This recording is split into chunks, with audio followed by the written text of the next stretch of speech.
Napakawalang hiya mo talaga. Manluloko ka! Niloko mo ko? Ha? Wala pala akong trabaho na pupuntahan doon sa Maynila? Alam mo bang palaboy-laboy lang ako doon? Ha? Oo, alam ko naman yun. Tapos anong ginawa mo? Sorry na nga. Friend? Ano friend ha? Pininta ko pa naman yung motor ko?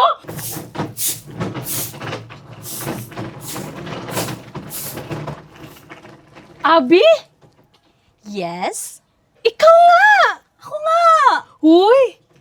Ang laki ng pinagbago mo ah! Galing ka bang Maynila? Tumpak. Galing ako dun. Uy, iba talaga no kapag galing Maynila no? Ang ganda tapos ang kinis pa. Siguro maraming aircon doon no?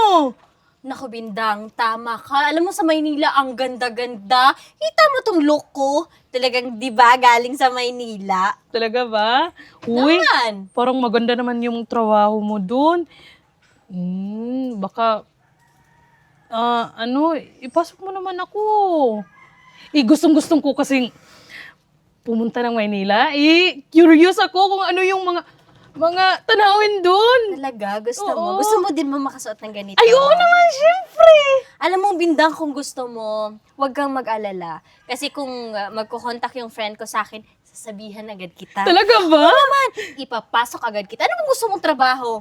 Kahit ano, basta gumanda ako. Tapos Nako, maging makinis yung balat ko. Ikaw naman, alam mo naman yun eh. Walang problema, Bindang. Ang gagawin mo na lang, ha?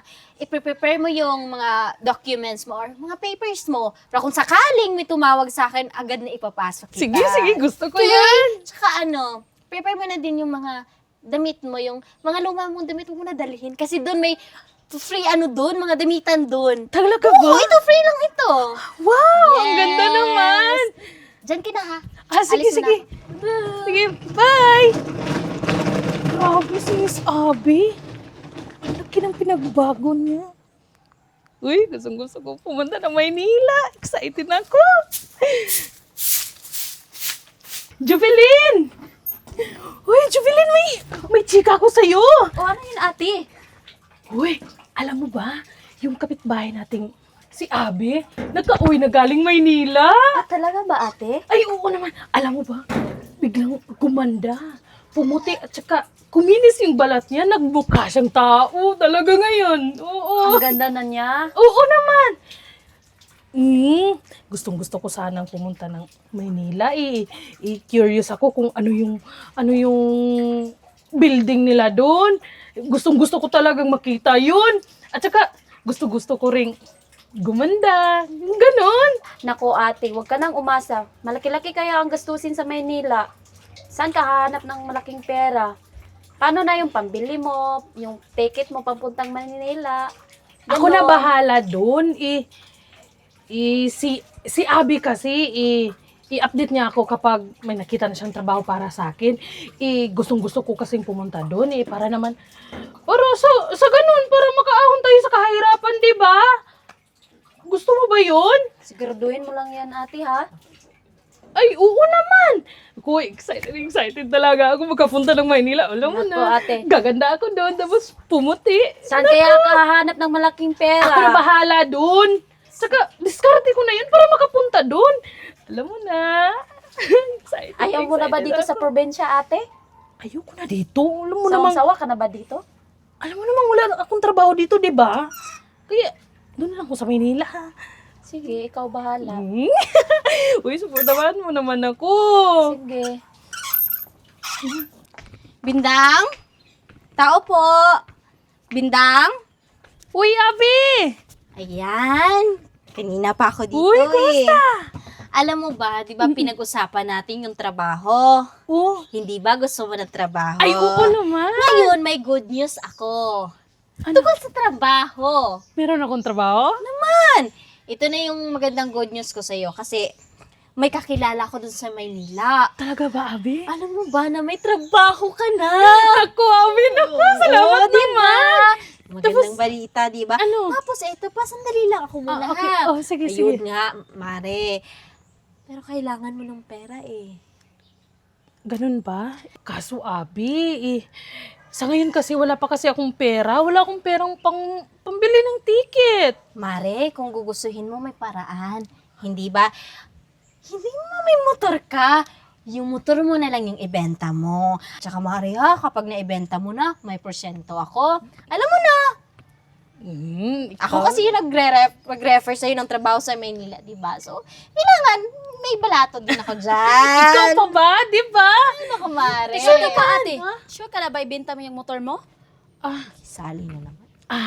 Ganito kasi yun, Jovelyn. Kapag may trabaho na ako sa Maynila, dudublihin ko na lang. Bibili ako ng bagong motor. Second-hand na kasi yan. At saka, yung ate mo, Jovelyn, sure na may trabaho sa Maynila. Oo, siya Tsaka, yung huwag ka naman nag-refer. mag-alala nga. Ako naman yung nagre-refer sa inyo. Oo Hindi nga. to scam. Nako, baka scam yun ha? Sinabi ko hindi. na nga hindi scam, di ba? Mapagkatiwalaan kaya itong si Abby. Naman, Mare. Ako nang bahala. Wala lang yan, ate. Baka magsisisi ka sa huli. Hindi magsisisi Ay, yung hindi. ate mo. Tsaka, Mare, maupakan ko na tong kapatid mo. Ay, Halis wag na ako. na. ha? Sige. Sige, mag-ingat ka. Jubilee naman. Kailangan ko kasi ng pera para makapunta na ako ng Maynila. Alam mo naman, di ba? Kapag may trabaho na ako doon, ganun, makaahon tayo sa kahirapan. Nako, ate. Concern lang ako sa'yo. Baka magsisi ka sa huli, ate. Wala akong pagsisihan, ha? Kaya tumahimik ka. Sige, ikaw ang bahala. Naalis ka na. Mira. Ayan. Maghahanap na lang ako ng bibili nito. Para naman makapunta na ako ng Maynila. Yes! Sigurado ka ba? All goods na to? Ay, oo naman, sir. Siyempre, walang problema po yan, sir. Sir, ito po yung ORH kasi, sir. Nakarehistro ba to? Oo naman, sir. Ano to? Siya nga pala. Ito na yung pinag-usapan natin. Yung bayad, 20 mil. Salamat po, sir. So, paano mauna na ako? Sige po, sir. Wala bang pre-helmet to? Naku, sir. Pasensya na po, Nasira po kasi, sir, Sige, hiya mo na. Sir, mag-ingat po kayo.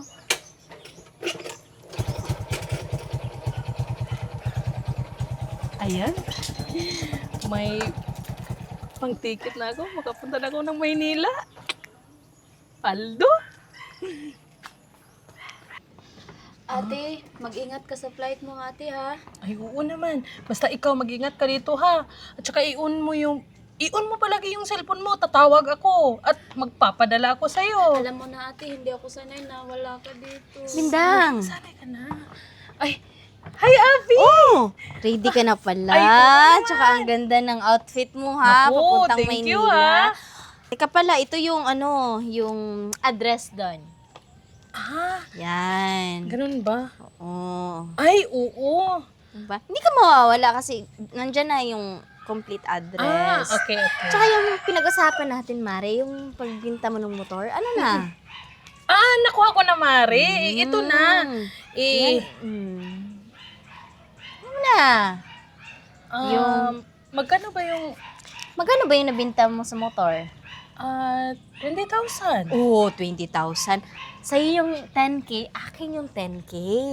Mare, Naku, Mare. parang, Huwag kang mag-alala, Mare. Pagdating mo sa Maynila, agad na may susundo sa'yo, wala kang problema ka, Mare. May kakilala ko doon. Pinagsabihan ko na hanggat wala ka pang matutuluyan doon. Doon ka muna sa kanila. Kahit ilang araw ka doon, ilang buwan ka doon, pwede ka doon. kaya nga, Mare, medyo malaki naman yung 10,000. Mare, yung 10,000 mo, sapat na yan papuntang Maynila. Naku, kahit 5,000 nga, okay na yun. Kaya ka na yung 10K. Parang ano ka naman, Mare. Yan. Okay na. Sige na, Mare, ha? Baka kasi maliit ako sa sa Mare, flight. mag-ingat ka ha. Mag-ingat, Madaming ate. scammer ngayon. Naku, salamat, Mare, ha? Concern lang ako Jubilin, sa'yo, salamat. Mare, ha? Miss kita, Sige, ate. sige. Mag-ingat ka, Mare. Sige, ingat kayo. Abi, mauna ako. May asikasuhin pa ako. Sige. Mga oto-oto. Akala ba nila meron silang pupuntahan sa Maynila eh. Na-scam! Buti nga. Mga bobo kasi. Bakit kaya hindi ko makontak si ate? Ilang araw na hindi ko pa rin nakontak si ate. Nag-aalala na ako. Abi, may balita ka na ba sa kapatid ko? Wala. Wala kaming kontak ng kapatid mo. Tsaka bakit mo ba sa akin hinahanap kapatid mo? Eh, di ba nasa Maynila na yun? Kasi ilang araw na hindi ko pa rin makontak yung ate ko. Nag-aalala na ako, Abi. Naku, Jovelyn, wala akong pakialam sa ate mo. Kung nasa na yun. Babalay ko baka nandyan lang yan sa tabi-tabi yung ate mo. Di ba ikaw yung nag-recruit sa ate ko? Dapat ikaw yung may alam. Wala kasi akong alam ng Maynila eh. Ewan ko, hanapin mo. Itanong mo dyan sa kapitbahay mo, baka alam niya. Ano na kaya nangyari sa kapatid ko? Hindi ko makontak. Ano na kaya nangyari? Naku, saang lugar na ba ako? Ano ba to? Wala man lang ako nakitang building. Saan ako pupunta dito? Ito.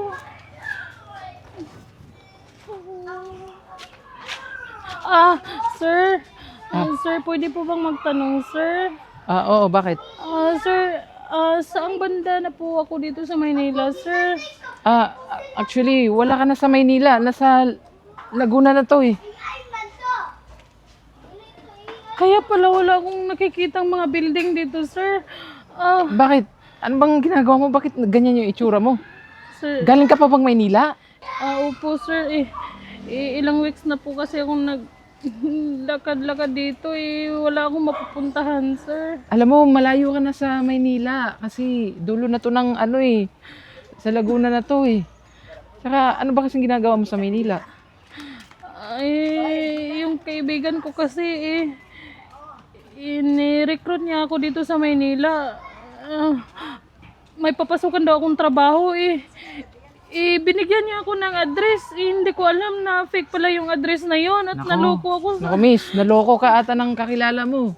sir. Tsaka maraming modus na ganyan. Nagkukunwari na meron i-offer na trabaho sa Maynila.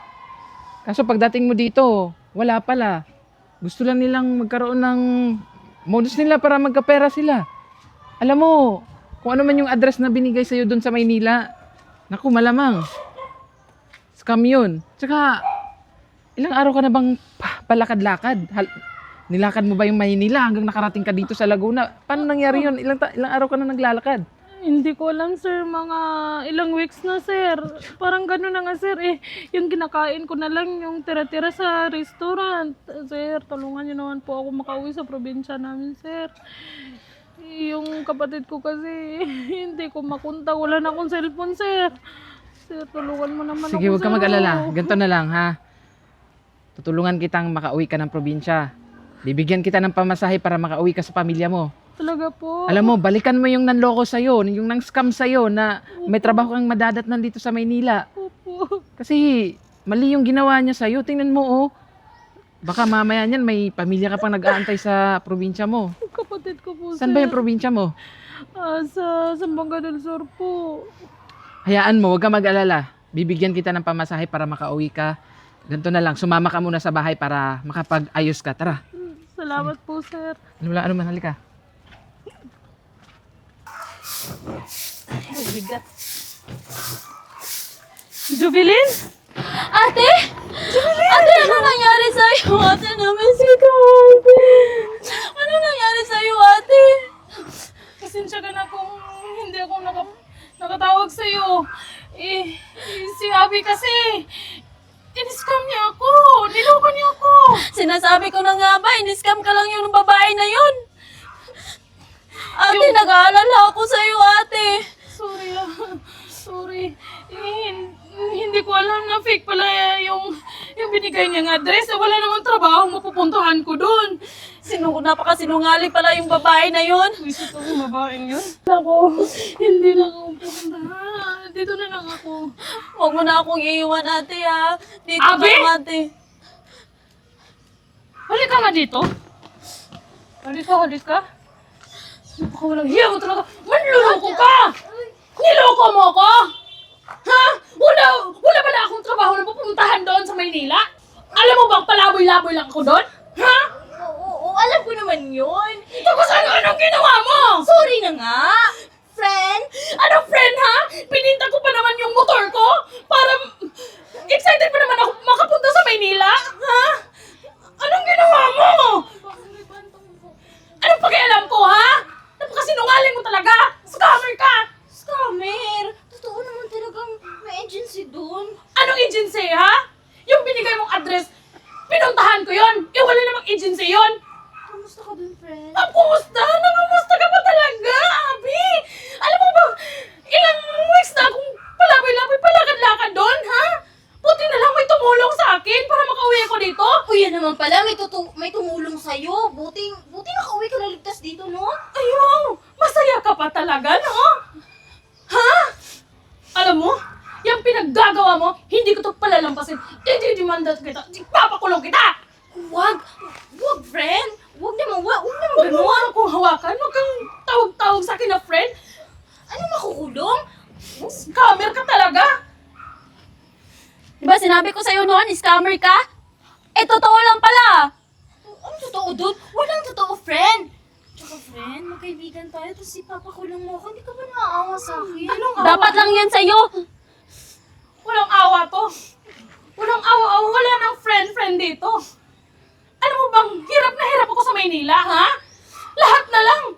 Yung tira-tira sa restaurant, kinain ko. Hindi ba ligtas ka nang dito na? Masaya ako, friend. Kaya huwag mo na ako ipakulong. Kaya masaya ka dahil kulungan yung bagsak mo. Huwag naman. Lumayas ka dito. Umalis ka na. Lumayas ka! Tawag ako ng pulis! Buti na lang ate, nakauwi ka ng ligtas. Pasensya ka na, Jovelyn, ha? Hindi na ito mauulit, ha? Dito na lang tayo. Sige ate, wag mo na akong iwan ate ha.